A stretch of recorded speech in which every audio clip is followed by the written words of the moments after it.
advocate for respect for animals and not pity. Yeah.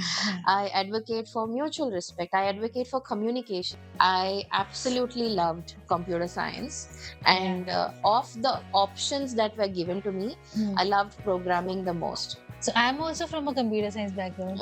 Nice. And I was a crazy coder as well. Like I still code. Wow. Kids Yeah. would search for games and stuff on the internet. I would be reading about volcanoes and the cloud formations and stuff. There was no educator, and I'm an educator. So I wanted to really fill that space. Like the Gen Z people say, a little bit of Delulu is a good solulu. Hello, everyone. Welcome to the second episode of Beyond Mere Boundaries. I'm your host, Supriti. A lot of times I hear people saying that you will be where you are destined to be. But I personally believe you will be where you're destined to be, yes, but that destiny comes into reality with experiences and perseverances. Here we have with us our guest who has done that, and I would like you all to meet her. Hi, Nivedita. Hi, Supriti. Thank you for having me. Thank you so much for coming. Uh, so I have been following you for a while on Instagram. Thank you for that. And I know quite a bit about you, but I would love to hear how you introduce yourself. I'm mainly a dog trainer. That's who I am. So I'm Nivedita. I have been working with dogs for the last 12 years. I'm a canine behaviorist and a trainer, and I love my job. It's what fuels my day. It's what makes me jump out of bed every day. I started mentoring other dog trainers recently in the last few years, and I have been extremely passionate about that to create a community of educated and empathetic dog trainers. Along with that, I'm also trying to create a community for pet parents where they can find support in raising their dogs, a non judgmental, safe space for pet parents. So, Instagram is part of that, and I'm so glad that the result of that community building is that we are doing this together today. We would love to understand how your childhood has been and what really was the reason you connected with animals, especially dogs. Yeah. Yeah. So my family, primarily, my grandparents are into agriculture. Okay. So proper village life.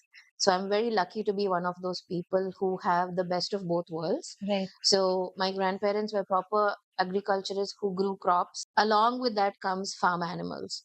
So my mother's father, grandfather had, when I was growing up, at least 10 to 11 cows all the time. Oh. So early morning, the milkman would come to milk the cows. And then Yeah. if you have cows, it's a whole lot of work. So in the morning, you have everything is around, centered around managing the animals. Yeah. And then you have the farm to manage, you have crops to manage, you have laborers who come to do that. So, my summer vacation, every vacation, half a year would be in that environment, at least for my first 10 years of my life. Taking care of cows, then there are cats, then there will be the dogs. So these are dogs that don't have names, don't have collars, leashes, nothing. And there are normal, proper Indian village dogs Wow. who know what to do, where to do. And I was exposed to a lot of non-verbal communication between the animals and people, and that is my way of interacting with animals as well. A lot of non-verbal, caring for them, spending time with them, giving them a job to do. That's so basically a purpose was attached to the relationship with an animal. Right. So I saw my grandparents, uncles, aunts, grandmothers manage cows that are not very biddable, manage goats that are not very biddable, Right. deliver cows, deliver calves, deliver baby, goat kids and stuff like that. And Yeah. there was so much tenderness around the animals, so much importance given to them. We were taught what to do, what not to do around animals. Like I remember, I was told very strictly not to go to a sleeping dog or a dog that's eating, Okay. not to pick up young chickens, not to, approach how to pick up a chicken, how to get them into the coop, all of those things. And it was not like, oh, we are teaching a kid how to be with an animal. We are teaching a kid how to be in this environment, right? So you just grow up like how today we teach kids how to operate Alexa and, Yeah. the iPad. I was taught all these things when I was young. Yeah. And then I would come back to the city, go to school and have that exposure as well. So, I had the gift of education, exposure to the whole world, Yeah. and then come back to my roots. And that shaped a lot of who I am actually today. Yeah. And a lot of my principles with dog training is also rooted in that. Okay. So basically, I advocate for respect for animals and not pity. Yeah. Yeah. I advocate for mutual respect. I advocate for communication because I have seen my grandparents and my uncles and aunts talk to dogs with just sounds. So my grandmother would every afternoon she would collect all the leftovers, Yeah. and then she will make a particular sound. And the two dogs that we had in the farm, they would be like in the neighboring acre, Yeah. and she would make the sound only once, just once. Wow. And you could see them bounding and running, and this for those scrap, not that they don't get any other food. They hunt, they eat from different things. So whenever someone talks about recall, that is my gold standard for recall. Yeah. Because that lady single-handedly, she would just, and she would never repeat. She will go to that particular point where she calls them, and then she will keep it and go. And I would sit and wait. Not once had have the dogs missed. Wow. And I would be the girl who comes from the city and then spoils the dogs by giving them biscuits unnecessarily, or giving them table scraps unnecessarily. Yeah. And they would be like, don't create habits that we can't sustain. And I was a young girl, so I wouldn't know. Yeah. Now, as I'm a behaviorist, every time when I tell people don't give table scraps to your dogs, I'm like, oh no, I used to be that. That is very relatable because me having whiskey, Yeah. I tend to do that because he shows puppy eyes. Yeah. And he would just keep on staring at the food and then at you. Yeah. So it is very difficult to resist. Yeah. I think along with that, my father really advocated or um, emphasized on good education. So even though we were from a middle class family, he would send me to the best schools to get the right kind of education. And my schooling really shaped me, And it was a school where you had access to a lot of extracurricular activities, Yeah. which is trying out different things in school helped me realize what I was good at, what I needed to do. And from a young age, I actually absolutely loved teaching. Oh. So I was very fond of teaching, and somehow it just happened that organically that I am now, it is a form of teaching, Of course, coaching it is. Yes. people and dogs. Yeah. And I absolutely love it. So I think the exposure to village dogs and farm life where there's a lot of animals had purpose. There was a reason why there was a cow in the house or a cat or a dog. And watching these dogs perform jobs, nobody had to teach them. So they would wake up in the morning, go with the farmers who go to the field.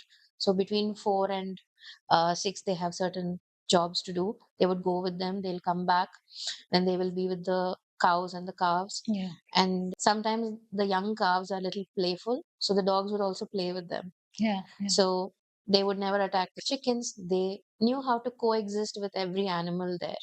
But if an animal came from the neighboring house, or, they would not tolerate that.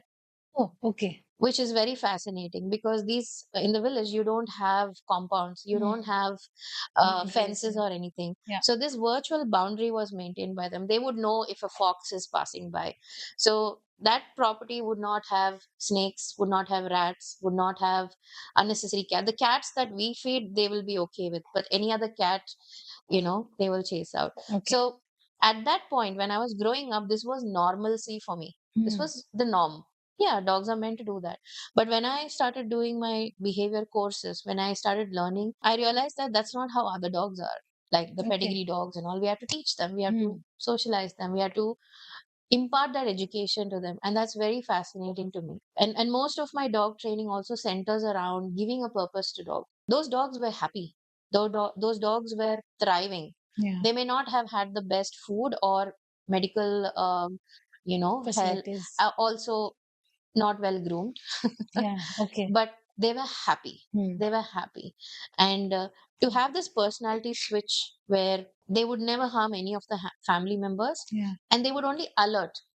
They never attacked. They were always watchdogs unless it was really required, like a fox that's passing by or a snake or whatever. So that was very, very interesting for me. And till today, whenever I work with a dog or whenever I learn more about dogs, that's my standard. That helps me understand dogs better. You mentioned actually a very interesting point about purpose. We would first like to understand what was your purpose when you were a kid.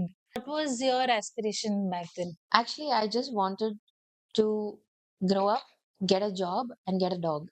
Okay. Okay. My father had a transferable job. So we couldn't stay in one place for more than 3-4 years. Okay. So that meant we couldn't have a pet, Yeah. right? Yeah. So even though I would go to the village and interact with the pets and the animals and the cats and everything, so we couldn't have one because we were, traveling. Yeah. So every time my mom would say that, no, we can't, transport a dog, or that was the excuse. Yeah. So I wanted to grow up, get a job, and then get a dog. That's all there was. That was my aim.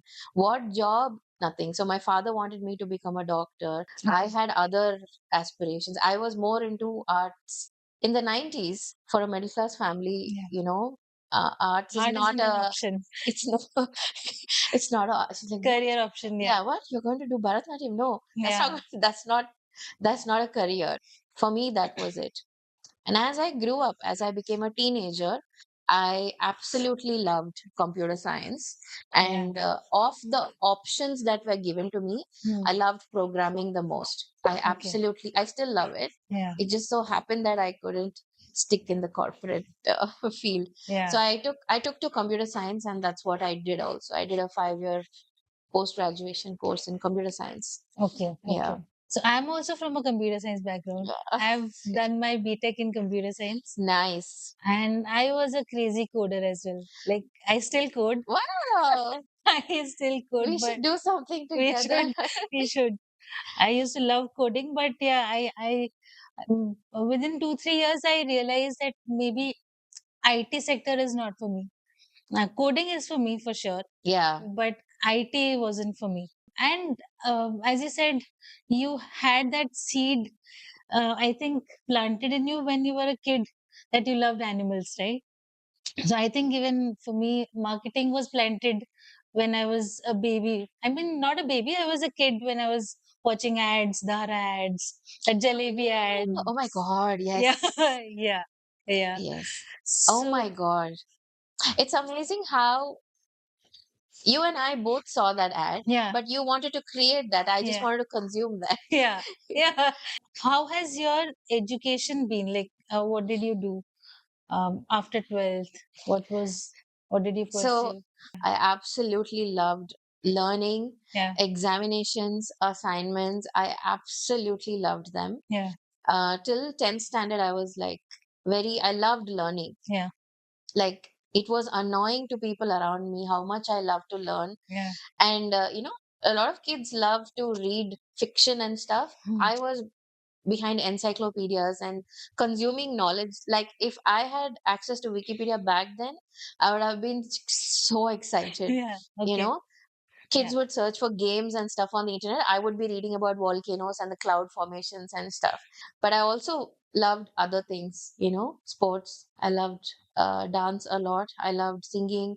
Like I said, my school gave me exposure to try different things. okay. And my father was someone who he was the first person to have a proper job in his family. So because his family comes from an agriculture background, Right. so to have like an education so he was a mathematician actually. Oh, So okay. mathematics and statistics was his thing. Hmm. In his own way, he thought that education gives you respect in the society, and education is the way to go forward and build a life for yourself. It Yeah, gives you opportunities, which right. is the truth. That So is. he enforced Yeah. a lot of, and for the first 10 years of my life, my father was an active part of my life. So he would tell me stories, read with me, learn with me, Yeah. teach me. I would be with him everywhere. go with him to work. So, and we used to talk a lot. And growing up, parents tell children stories about Snow White and Tenali and Birbal. My father told me stories about Abraham Lincoln, Sardar Vallabhai Patel, ambitious, how they came from, because he identified with them, someone who didn't have access to education and stuff. Right. He made it. So he would always tell me that, education is the way to go for Yeah. you to have an opportunity to do anything in this world. Right. So I took that very seriously. If you are groomed as a child to Yeah. learn, but it just so happened that I absolutely loved it. So I still remember my physics lessons, my biology lessons, and my math lessons and stuff. I know it's very odd, but I loved it. Yeah. In college, actually, I chose to do a 5-year MSc Software Engineering. It was one of the most innovative courses in South India at that time. Okay. And my head of department actually curated that course. And it was very popular for big companies to hire people from there. Okay. And I absolutely loved my course because it was, in engineering, we learn a lot of subjects that's not used at all, like Yeah. engineering drawing and stuff like that. Yeah. But every little subject in that course was useful. It helped me in my job, actually. It was proper, like US level, MS level kind of subjects and stuff. So I Yeah. absolutely enjoyed. My favorite, like we are talking, my favorite was the computer lab. Yeah. So I would ace all my laboratory. I would get. Yeah. We had a GPA system, so 9 and 10 always in my laboratory. Yes. Exams, Yeah. and we had to do a lot of these projects for these labs. I absolutely loved it. Theory is not my strong suit, because the way we learn theory and the way we write exams for theory Yeah. is recreating Wikipedia on answer Exactly. sheet. So I loved my education. I Yeah. loved my school. I loved my college. And I was very excited to go and become something in this field. I think because I did not have role models in my family and stuff, I didn't know what could be a path. Right. Looking back, I think that if I had aimed for a PhD or something, I would have done better in terms of using my skills and working towards creating something rather than just having a job. Yeah. I do think of it sometimes that if I had the opportunities that are available now, maybe I would have started up my own company. But eventually, I feel I would have done something on, I would have been an entrepreneur one way or the other. Yeah. Yeah. But I think it's just like you said, corporate culture, especially in India, is there's no work life balance, which Yeah. gave a lot of stress to me. So, Right. balancing work and balancing life, because I always want to do other things as well. Yeah. So it didn't work for me. So you worked with corporate for a couple of years? Yeah, 7.5 years I Oh, worked. Yeah. okay. Okay. And That's how I came to Bangalore. oh, So I okay. studied in Coimbatore, Okay. and I had to move to Bangalore for my corporate job. And then I quit and I decided to work here. We'll go move on to the next segment where we talk about how you, as you said, you came to Bangalore for work. Yeah. And you worked in corporate for 7.5 years. Yeah. What made you change from being a corporate lady to an entrepreneur, especially in this field? By 6th year in corporate, I did not find what I was looking for. I was looking for creative work where my creative skills will be used. But you know how corporate is, it's more about deliverables. You have to do a lot more than just your work to be able to grow there. Right. So I was looking for more like an R&D type of work, and I didn't find it. The culture is also where it's a lot more hustle than have creative options and stuff. So I was kind of burning out a lot. And I was looking for a sabbatical. It was just a thought in my head. Okay. Through some, Facebook groups or something, I had exposure to dogs and dog training and stuff. Okay. And I was exploring this. I wanted to work with dogs somehow. And I did not want to just go and volunteer at a shelter. I wanted to learn a skill Okay. so that I can work with them during the weekends and stuff like that. So I was exploring dog training for quite a while, but I did not find the right teacher. I did not find the right motivation. And a few schools that I had inquired, they said weekends will not work. You'll have to dedicate a few months Okay. to acquiring the skill, which made sense to me. So Yeah. I kind of, it was always in the background. 2013, Jan, Feb, somebody had abandoned a little puppy in my street. Okay. And for 2 days, this puppy was just wandering around. One of my neighbors had a dog, and I would, interact with his dog and talk to him and stuff. And he told me that, hey, do you notice that there's a little puppy now? And he's whining and crying.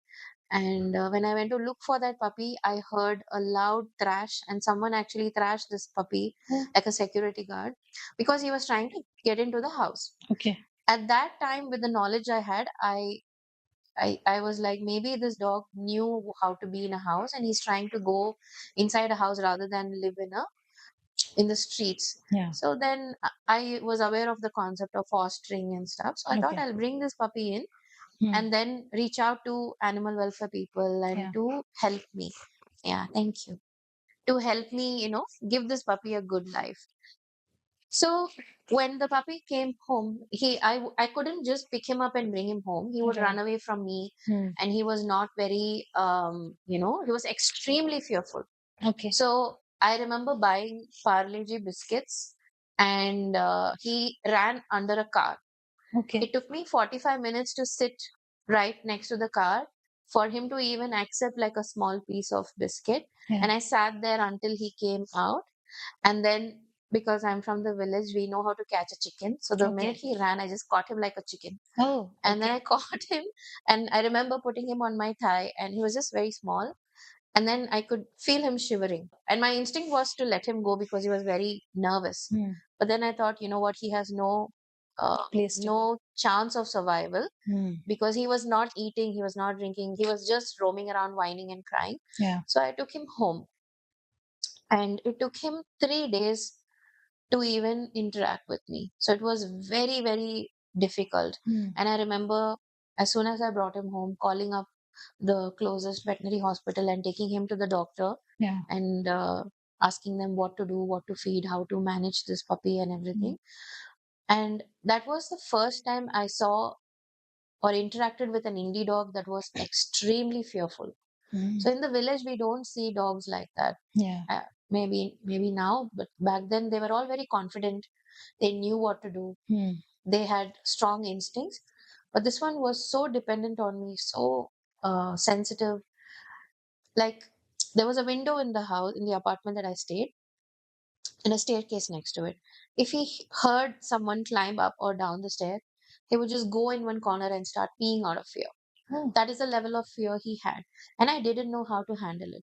So I started reaching out to people who can help me understand this dog.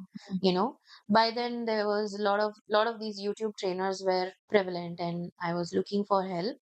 And I realized that there is nobody in Bangalore who Yeah. could help me understand this dog and do what's necessary for him. I realized that dog training as such was just teaching 4 5 things to a dog. But Hmm. what I wanted, because I had already taught him those things, sit Yeah. down, stay. I think somewhere I have a YouTube video of me doing these things with him. Oh, okay. So I remember we would get up in the morning 5:30 and go to the terrace and do all of these things. And I realized that this is not what I needed. I needed someone who will help me understand and change behavior, Yeah. you know. And that's when I realized that there's someone in Mumbai doing this. And Okay. I reached out to her, and she said, those days online training was not an option. So she said, I have to go to Mumbai to learn this. And it was like a 2 week course and stuff Okay. like that. And then again, I kind of dismissed it. I was just taking care of this puppy. But one thing I realized that, again, my idea of an indie dog is doing so much work at the farm, Yeah. and I was so guilty that he was just stuck in this house. Hmm. So I would wake up in the morning 5:30, take him out, play, walk, do, run around the terrace, whatever I knew at that time. I'll go to work, and I'll come back during the lunchtime for him. Again, I'll go to work, and I did this for many months. And at the time, the people around me said, you're burning out, we'll take this dog. So one of their homes in the native place, Yeah. we had to rehome him there. And Okay. that experience taught me a lot. Basically, there was a huge gap there. Hmm. And through my experience with the dog, I realized that I actually have the skill to teach a dog. Yeah. So I thought maybe I'll explore this. And I remember saying it out loud to someone, if I train 100 dogs, Yeah. If I had helped 100 families, then I'll consider this my job done. Okay. And it was a sabbatical. I just quit to pursue this. And I found someone in Chennai who will help me learn this for 6-8 months. I Okay. apprenticed with him. Okay. Then I came back and I still did not feel like I had the skills. So I went to Mumbai. I studied with Shirin Dabar there. Then Yeah. her teacher, John Rogerson, he also had courses in Mumbai. So for 2-3 years, I continuously did courses to upskill myself. Somehow 100 dogs became 500 dogs, and I just didn't go back. So I'm still on my sabbatical. I hope there's no chance of going back. No, Just I'm too hoping for the invested in. community. The reason I joined this industry was to become the trainer I was searching for. Yeah. But it opened up so many doors and so many aspects of raising a dog. I realized that dog training industry needed to move from being just teaching dogs commands to coaching families how to raise a dog. Yeah. The biggest problem they had was susu potty. And for the life of me, I couldn't wrap my head around saying, you have got a dog in your house and you should be happily exploring what all you could do with your dog. Yeah. But instead they were like, oh, susu potty, susu potty. And I'm like, you have a dog in your house. And Yeah. I realized that, people didn't know what a dog was capable of. Yeah. Again, that's why I'm so thankful to my roots, because I saw dogs doing things other They were than, meant for. and none of these village dogs knew sit or down or still they Yeah. were living the best lives. So I realized that as a dog trainer, I'm also someone who is a go-to person for everything till today. Yeah. Even yesterday evening, I got a call, an emergency call, saying my dog seems to have symptoms of bloat. What can we do? Which is a doctor.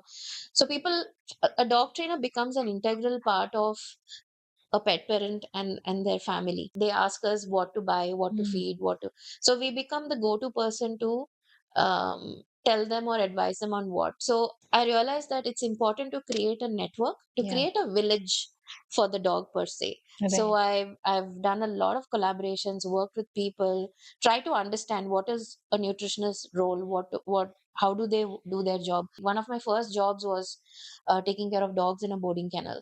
Okay. One of my friends was running it, and she was kind enough to let me handle the dogs and walk them and play them. So Yeah. all of that.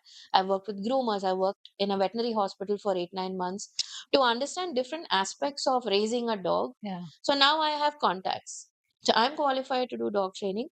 But if my client asks me, hey, my dog has gastroenteritis, what can I feed him? I have a contact to tell them, talk to this nutritionist. Okay. If someone tells me, I think my dog has hip dysplasia or arthritis, I have a physiotherapist to refer them to. Right. Yeah. So that I realized not everybody is doing in India or in the world. Yeah. That is to create a community where a pet parent comes to you and then they understand what all aspects are there. For example, a lot of people didn't know that you can manage arthritis through exercise, diet, and how important swimming or hydrotherapy is. Right. Right. So, Yeah.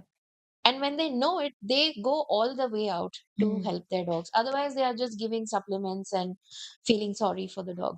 Yeah. So I realized that I may have started out to be a dog trainer to help behavior problems, but now I've evolved into where, I've become like a coach, like a pet coach for them, where I can advise them on various aspects of raising a dog. That's why as soon as I entered, I asked, how are you managing him? Because Yeah. both of you are working and Yes. busy. Yeah. Because that information is important to me. Yes. Yeah. Right? Yeah. Because if whiskey can, then we can help other dogs as well. Yes. What I'm trying to say is that is how much people need help in Yeah. understanding their dogs, because we have an expectation that dogs will figure it out themselves or they should know, because our standard of dogs is somebody's 30-second reel, Yeah. you Yeah. know Yeah. so then we forget that there is a learning process and stuff. So when you were on a sabbatical and you started having a thought of starting training dogs, when you completely transition, what exactly was your fear? There must have been a fear because you were salaried, right? All of us who go onto this path of starting something on their own, it takes a lot of courage, because then you're leaving a comfortable and a salaried job where every month you get paid and you're like, okay, I have money. Yeah. But now every, like, money is not is actually not constant when you start off. Yeah. It takes a lot of time to get to the point where you were, right? So I would like to understand what went through your mind where when you started off in this path. Yeah. It's something I pay a lot of attention to when I'm mentoring other dog trainers, Okay. how to start and how to do it right without going through the stress of, oh my God, where is my next paycheck coming Yeah, from? yeah, The way I started is, remember I told you that I had a teacher yeah. available for learning in Mumbai versus Chennai. Yeah. So I chose Chennai because my family lives in Chennai. So I planned for a year. So the internship was for 6 months. Okay. So my calculation is I don't have to pay rent, I don't have to pay for groceries. That makes sense. That makes And sense. I sat my father down and I told him that this is what I'm planning to do. Yeah. Obviously, they were very worried for me, but I told him that this is what I'm going to do, and I'm going to give myself a year's time. And I had very short targets. Like I remember my first target for a month was 20,000 rupees. So I Okay. told myself, if I can earn 20,000 rupees, then we can build up from there. That's I should be able to make that for, you know, consistently 6 months. And then I also read about marketing, sales, business, and stuff like that. Yeah. I looked at other pet professionals, how they are getting their clients, and I realized that my only way of ensuring regular income is to make sure people find me, is to make myself available. That's how the need for branding and website and started. Right. So I would look at other pet professionals, I would ask questions and stuff like that. So the first year I planned to stay in Chennai, Okay. work out of there, and connect, make a lot of networking. And like I said, that 100 dog number, at the end of the first year I finished. I've worked with 100 dogs. Okay. So 100 families I was, 1 2 sessions, but I did get exposure to 100 dogs by a year. Right. That gave me a lot of confidence to pursue this. Of course, you need a little cushioning savings to kind of help you through this. Chennai was very challenging for me. The environment and the reception to a trainer who trains people versus a trainer who trains dogs, that was not very that was not selling very well in Chennai, because they would like to delegate dog training to someone, whereas my style of training is where the family is actively involved. Right. So I came back to Bangalore in 2014 to, because I felt here we have more hands-on pet parents.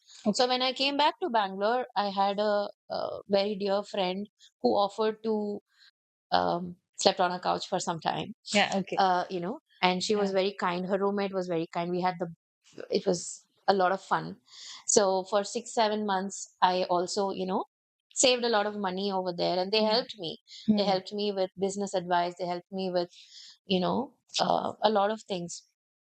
So that also helped me to figure out, okay, now I'm a new trainer in a new city. Nobody knows me, how to market myself. But every month, the universe will keep sending me signs here and there that you have to continue on this. It wasn't easy. Definitely. You have to also be okay to dumb down your lifestyle. So, no dinners, no weddings, no nothing. Yeah. So, for almost 3 years, I didn't spend on clothes, nothing, only shoes and dog training clothes. Yeah. Whatever I earned, I put it back into courses or buying gear and stuff like that. Petrol, obviously. So it was a lot of sacrifice, but the joy of knowing you are able to do this on a daily basis and people, are benefiting from your service, that high was more than the fear of, oh my God, about check. to be honest. Yeah. Okay, so that kept me going. And Mm. even today, that is what keeps me going. I think during the pandemic is when my father really accepted that, okay, this girl is up to something, because the whole world was shutting down. Everybody was talking about loss. Mm. All the dog trainers in the world were super, super nervous about when will we ever do anything again. Right. And I coolly set up a second training center, and I had more trainers come in, Yeah.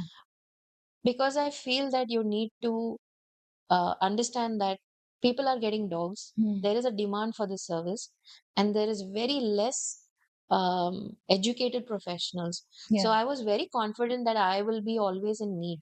Yeah. My service will always be in need. And I was happy to provide that. The only gap was people should find me. I only focused on that. On the days when I'm scared, I'll just take a nap. Yeah. And Okay. I think, like the Gen Z people say, a little bit of Delulu Mm. is a good sololo. That's how it was. But yeah, you need to plan, and you need to know your why you're doing this, and that will take you through. Yeah. It will carry you through on days where you feel like giving up, Yeah. when there is less business and stuff. And you need to understand that once you're a service provider, there will be seasons, Yeah. like the school exam season, or the monsoon season, or Diwali, Christmas, New Year season. Mm. There will not be much happening, and you should be able to plan that. That comes through experience. Right. So I learned it through hard, experiences, falling down, getting up, falling down, getting up. But that experience I share with my students and my mentees, so that they are prepared, and they are, they don't have to learn through trial and error to Right. get to where I was for the first 5 years. Yeah. So yeah. The story of pursuing entrepreneurship, I think the root is always that whatever I did not have access to, let me create that. Yeah. Right. Yeah. The good ones always have. Yeah. So even it resonates with me because when I started my company um, a year back, so that was so I also had been in the corporate for the last 8-9 years, and I have worked with a lot of marketing services company, and I have seen their culture. I have seen their approach towards marketing, and marketing is much more than just creating a random ad and putting it out on the internet. Marketing and branding is the crux of any company. Yes. Yes. And a lot of marketing services companies do not understand that, and me trying to make my manager understand that, oh, this is how you should approach a problem, it was not possible. And Yeah. also the culture, it worked for some people, yes. Yeah. Some people like working for 18-20 hours, but I am not one of those. I like my work life balance, Yeah. and I wanted to create a, a place where people would come, add value in the time given, and then go back and chill in life. Yeah.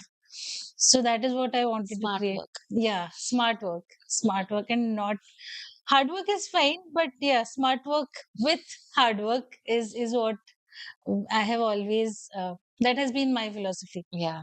So coming back to you, confident dogs, right? So when you said we would love to understand when you started it, and how was the journey with confident dogs?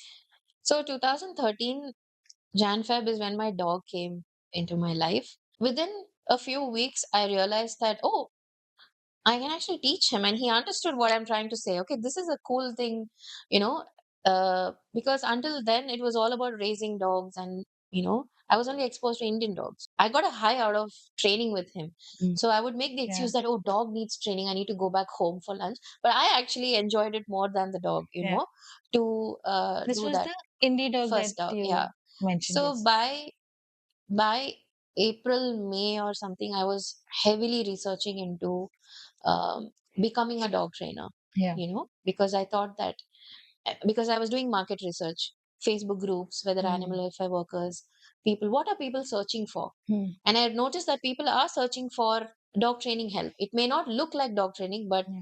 toilet training problems, separation, destruction, settling down a dog that is rehomed, or shelter people struggling with dogs, people not knowing where to get a puppy from, people not understanding the perils of a breeding industry. There was no educator, Yeah. and I'm an educator, so I wanted to really fill that space. I did not have the vision as clear as it was now, but I knew that there was a demand. Okay. And even before I approached a teacher, I was writing down names for my brand. Okay. So I wanted my company to be called something, And I remember searching for websites because I'm a software engineer. So I was searching if that domain was available and stuff. Right. And because my dog was an extremely nervous dog, extremely sensitive and timid and very fearful dog, is why I named him Junior. I wanted a name to reflect his personality without making it look like I'm not, berating him. Yeah. So he was Junior.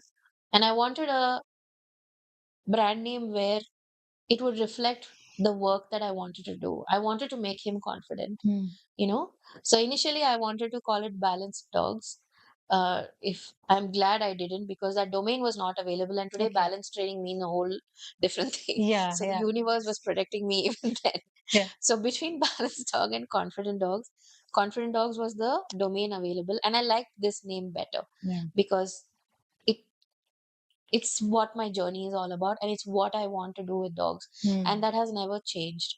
So I had the name ready. I had blocked the domain by May, and August is when I started my apprenticeship. Okay. I remember after finishing the class, I had a friend. I met the friend at the class. She's a professional pet photographer. Okay. I remember going to the beach after that class. It was a Wednesday afternoon. And I remember telling her, it feels so odd to be out on a beach on a Wednesday afternoon because I don't have anything else, no agenda. Yeah. And Yeah. she was like, just enjoy it, Yeah. True. So we both started talking about, branding and stuff. And she already had a brand. So I would ask her questions, and I asked her, would you be willing to help me with this? Yeah. So I would sketch some logo ideas and she would help me with it.